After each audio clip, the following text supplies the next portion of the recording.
Hi guys, welcome back to another episode of the Anfield Review. Hope you're all keeping well. The sun is continuing to shine. My lord, it's all the work I'm doing with clients in Australia at the moment seems to be bringing the sunshine to the UK. But yes, it's here. The two worlds collide.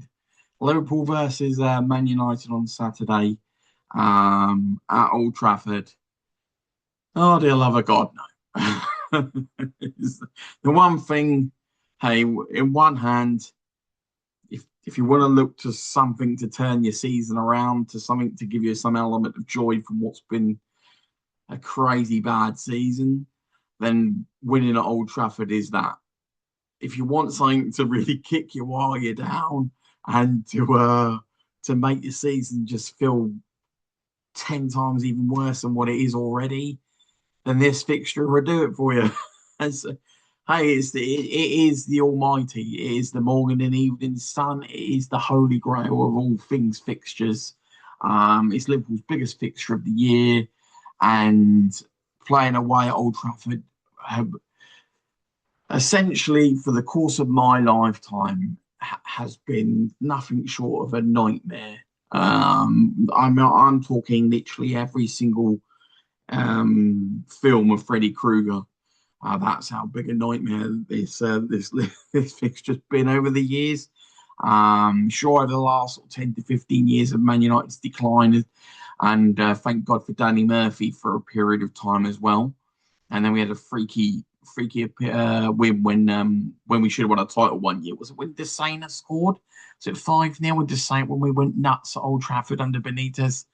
Yeah, we've had a few freaky performances at Old Trafford over the years, but for a very, very, very, very long period of time, we literally had a couple of moments of Danny Murphy and a whole heap of misery playing at Old Trafford. So, what does this weekend have in store? Who knows? Honestly, I didn't give us a prayer to beat Everton away, and we sort of we just about did it. And we scored in the last sort of seconds of the game, and we fought hard. That's sort of the best you can say. We fought hard, had a good mentality, put in a shift. It wasn't really overflowing with quality from us in that game, although in fairness, the Gakpo pass was superb. A lot of this game is going to be run in midfield. I think Mainu is going to be fit for them. He seems to have been resurgent since Carrick took over. It's a really bizarre scenario where I see some people quote like Man United having an amazing season. I've not really seen any Man United fans say they're having an amazing season. They did sack a manager in January. A little bit confused, like Man, this it's not an amazing. I mean, I'm not for me to defend Man United by any means. But like, I don't recall seeing any Man United fans say they're having an amazing season. Look, it's an uptick on last year, but it's not an amazing season. This is Man United you're talking about.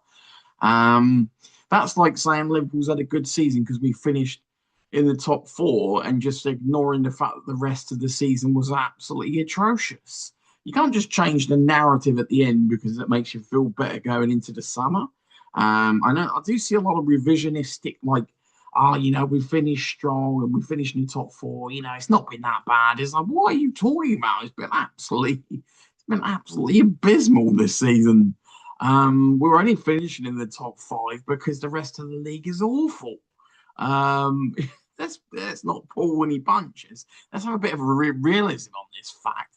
Liverpool doesn't have an endless amount of excuses outside of Jota, which is a huge, and I 100% God rest his soul. I love him like crazy when he was playing for us. Um, but equally, like outside of that, we don't have this trolley list of mitigating factors. For 3.5 months, he's out was able to play. We just brought him when he was unfit. Outside of that, Ekateke's only just recently been injured. And so we don't have a trolley load. The very fact we have a small squad is our fault. The very fact that we did this transition is also our choice. And so a lot of factors that have happened this season are our choice.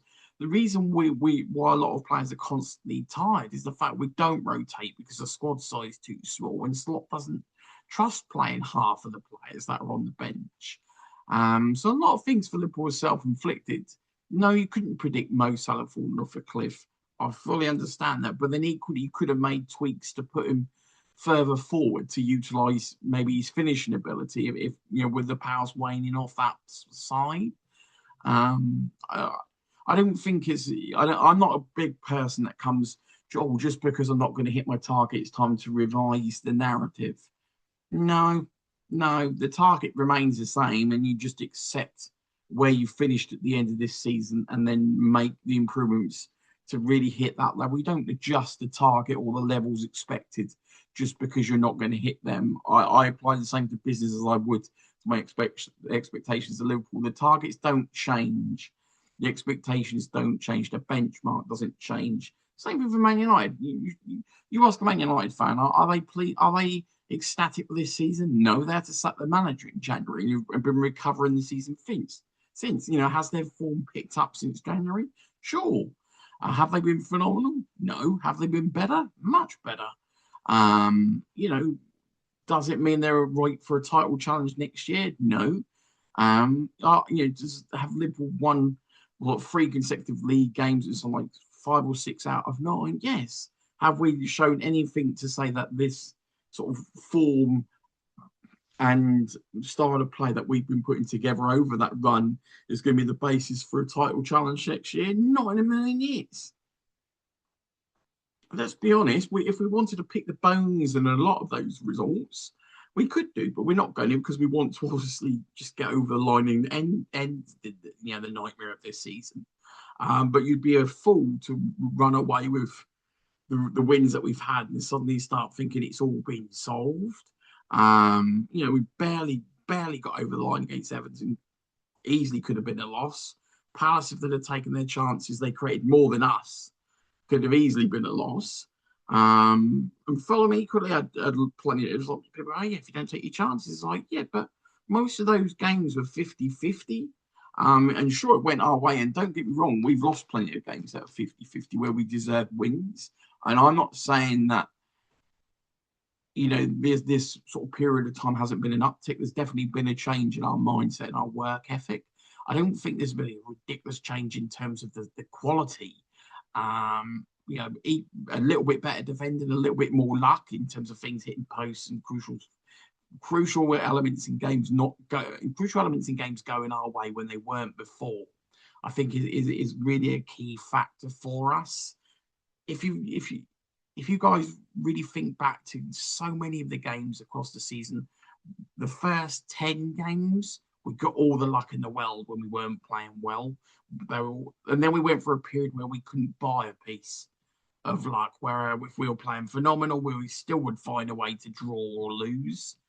And we went for a period recently where it was sort of a hybrid version of that. And now we've come for a tiny bit of a period where I wouldn't say we've played that much better. I would say there's definitely been a shift in effort, in mindset, maybe a bit more discipline, a little bit more focus, probably is the word, from the team's performance in recent weeks. The very fact we're nearing the end, the urgency, maybe the key words to really understand Liverpool's sort of turnaround in terms of results more than performances. Focus, urgency, because the season's coming to an end.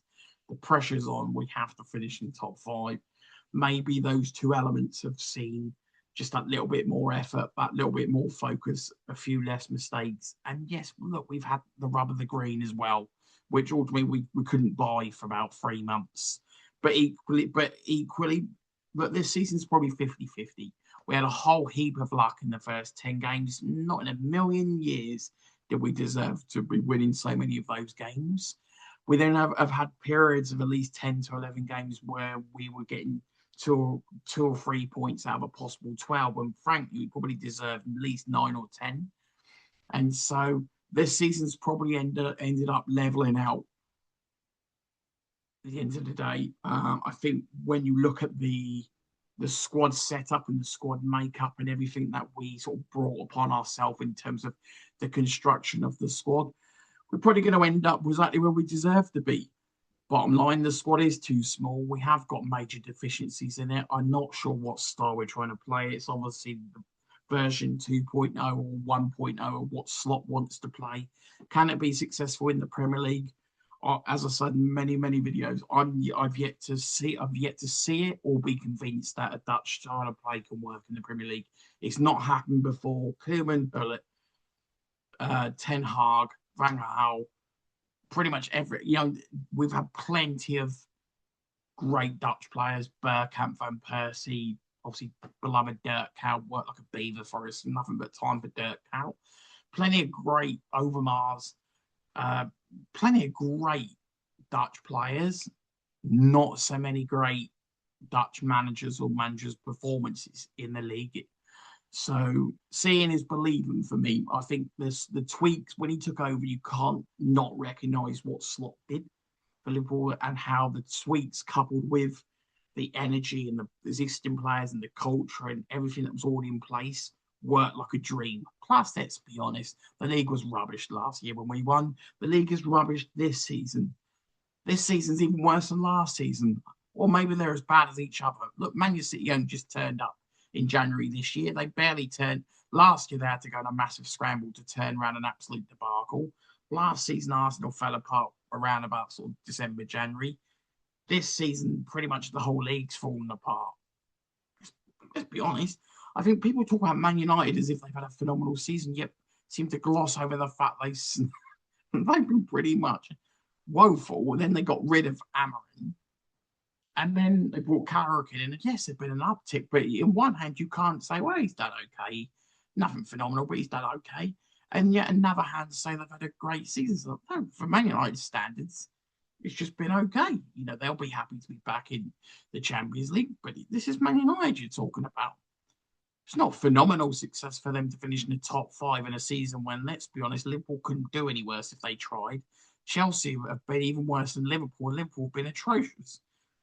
I think the problem is for a lot of Liverpool fans, they see last season's title as a win, and we should be grateful for it. And don't get me wrong, I really am grateful for a title win. But equally, that's where my expectations are.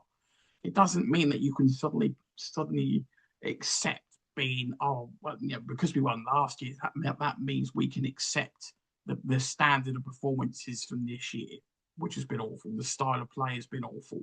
The output, the entertainment, and finishing where we've been. The only reason we are finishing where we are in the league is because the league is dreadful. We can't take any credit from where we're at this year. The league is awful. If Chelsea were even 10% of what Chelsea should be, they would be ahead of us.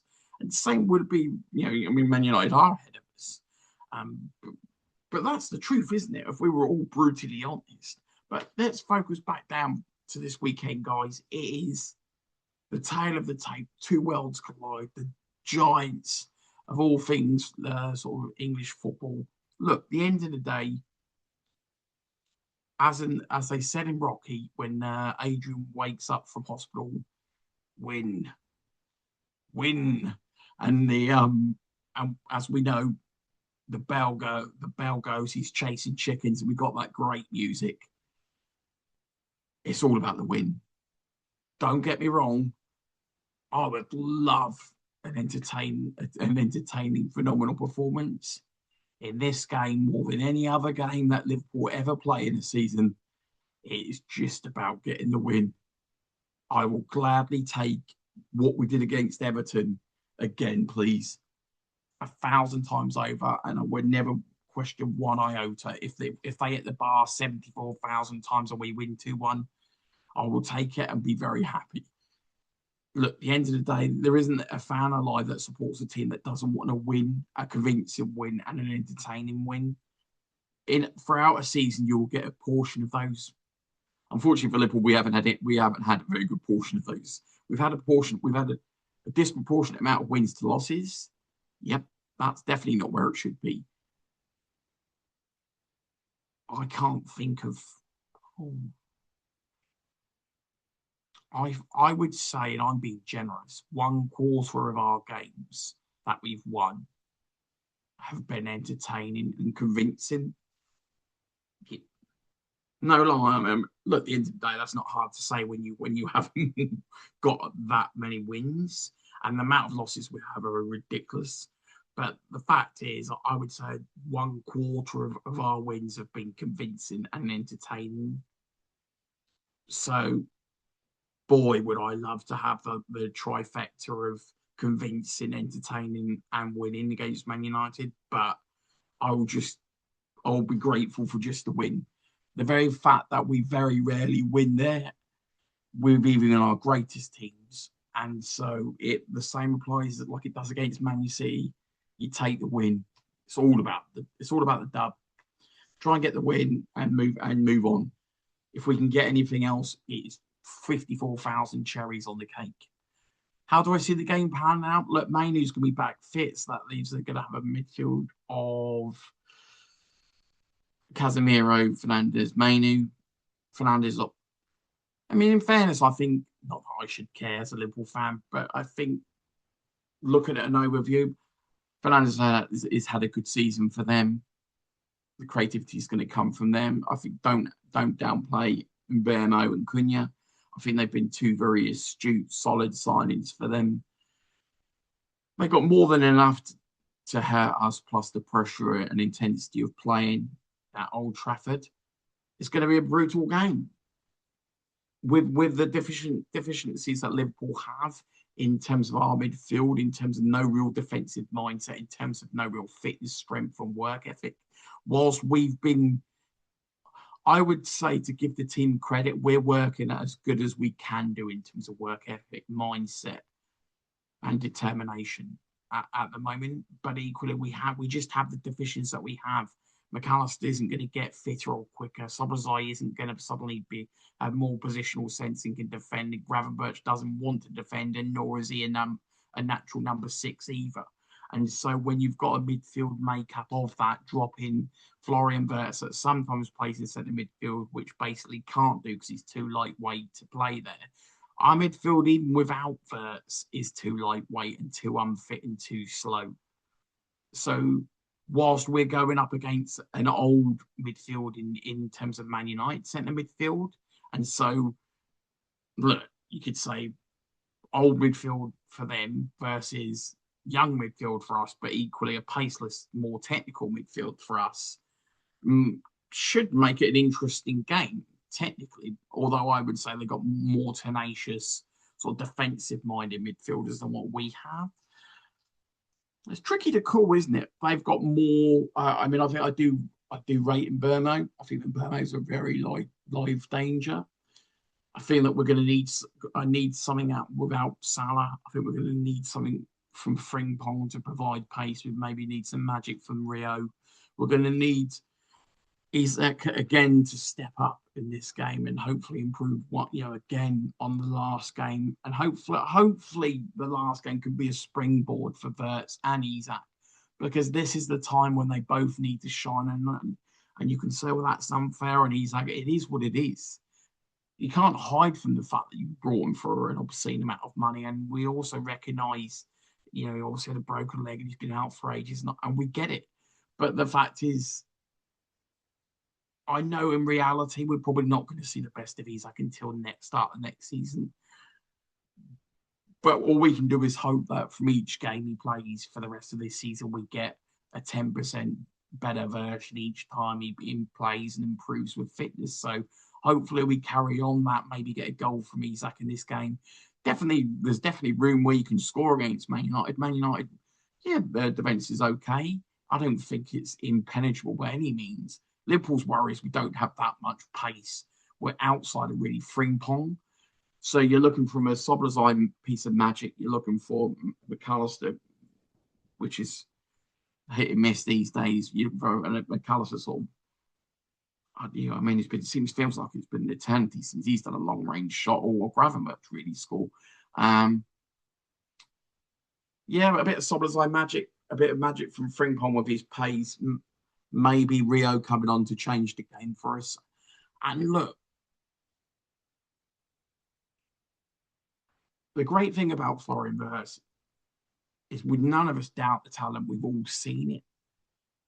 And you see flashes of it like last weekend with that snapshot, instinctive finish right at the end. He can do that and so much more.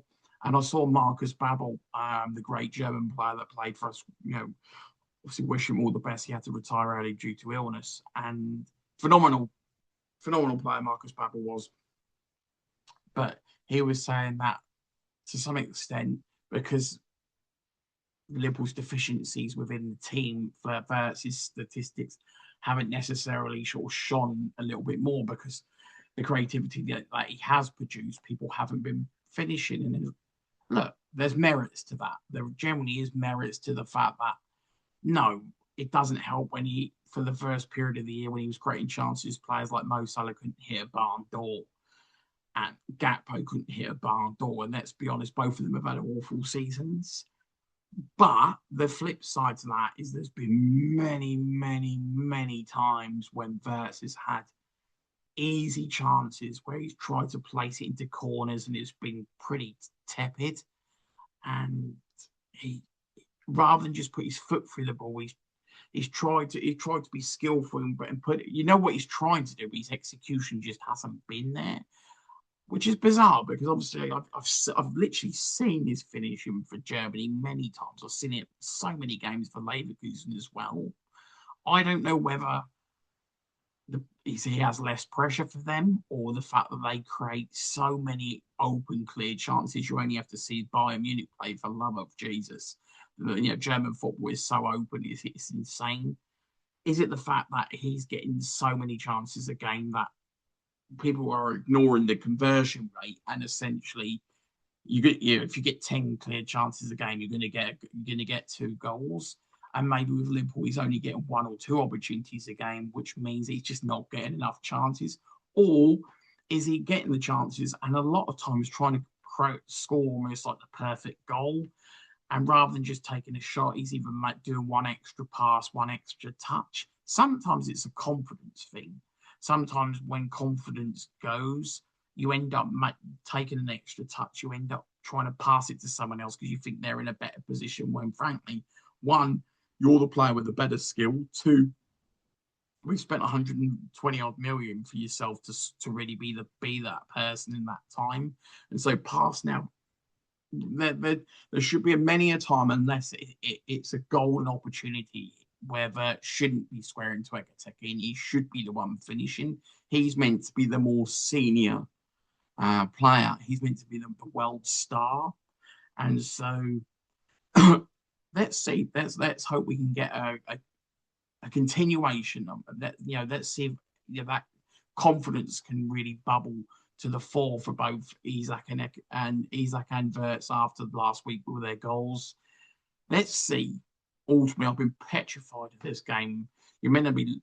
I don't think at any point in my lifetime I've ever looked forward to a Liverpool Man United game at Old Trafford, and I'm scarred with so many losses, so many absolute drubbings, and so many horrendous performances that I'm completely punch drunk when it comes to this fixture. So, do I have any degree of positivity that's been built up over the last 10 to 15 years with sort of upticks in performances? If I did, it's been eroded by how we've been this year. I cling on to a small inch of hope that I didn't expect us to do anything at Everton. I will say Man United are much better than Everton at home.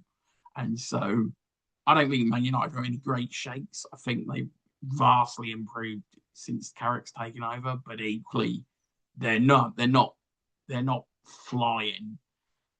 But then nor are we. Whilst our results have picked up in recent weeks, the performances really haven't. It's covered a lot of gaping chasms. And look, we all know that the bottom line is Liverpool need to make some pretty important acquisitions in the summer in specific places, central midfield, winger, defender, to really hopefully bring whatever this vision that Slot and Edwards and Hughes have to the fore. Because at the moment I can see the simplicity of whoever in midfield, let's just say Gravenberch passes to Verts in the 10 into Isak goal. I can see it. I'm just not seeing enough of that really happen. It's just even not happening quickly enough, where it goes to Gravenberch fizzes in a pass to Verts, puts into goal. or enough times where it's just boom, boom, boom.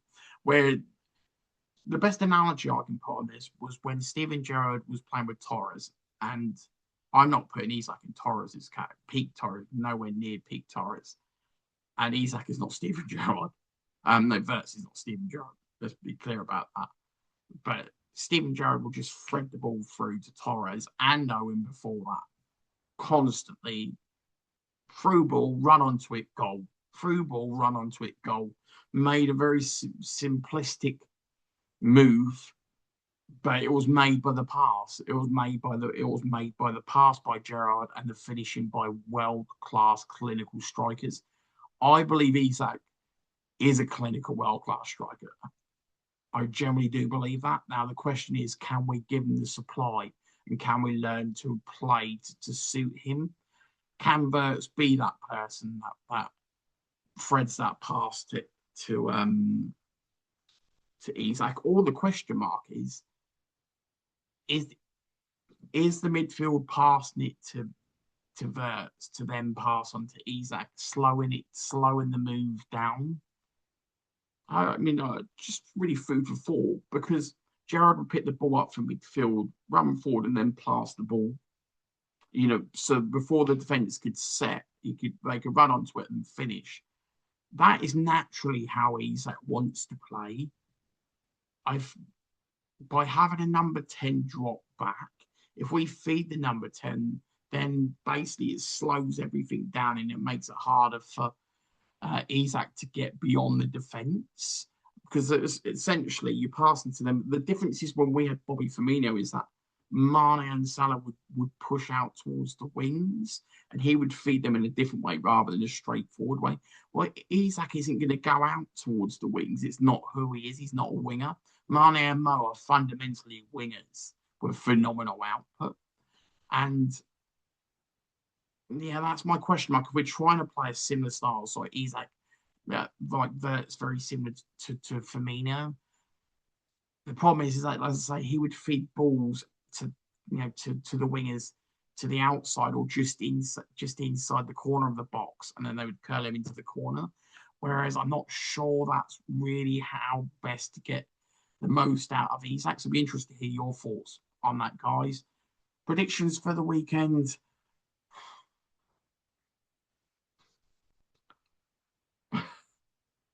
Wearing my biased Liverpool hat on, I'm going to say a draw. If I had £1 million to put on it, I'd say we'll probably lose, but I don't. So we're going to focus on my biased Liverpool hat. I'm going to say a draw. I wish I could say. Honestly, I was positive last week. I generally felt that we would overcome Palace and pretty much nearly got the scoreline predicted 2-1. We only got the third one in the last second. So was Bob on that prediction. That win pretty much called the performance and also called me pretty within an inch or a second of calling the scoreline as well. And we just about got through Everton. So I've not been too far off in all my predictions of Liverpool season. On that front, I've been able to call the Bayern Munich. I've noticed that Bayern Munich score in the 40th minute of almost every single game.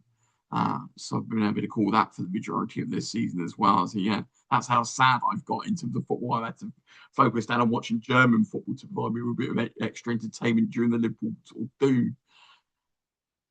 Look, I think a win's a win. As I leave it, as I said earlier, as Adrian said to Rocky, win. Let's chase those chickens. Let's just hunt down the win. That's all that matters in this game. Win the game by hook or crook. If we get anything else, it's a cherry on top of the cake. I fear for the game. It's not come about because I want us to win with every sort of pore of the body, but equally been so grinded down by the season and have seen almost to the point where Liverpool performances and results became predictable.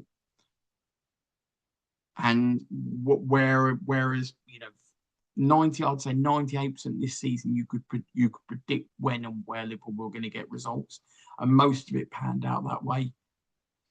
Yeah, let's just hope this recent sort of final push with that last inch towards the line can maybe mean we can pull something out the bag, and let's just hope it's not a Man City performance where we get absolutely taken to the cleaners. And it's I'm trying to think of a positive performance. Hmm. Well, let's just hope it's not the Man City game when we got absolutely wiped off the face. In the cup and in the league. In fairness, yeah, I'm trying to find it. I want to say, well, I'm in closer to Everton, but look, Everton got the result, so that we'll take Everton's sort of overall game because we got the result at the end. Didn't really play very well. Scott's a little bit lucky, but who cares? We got the win.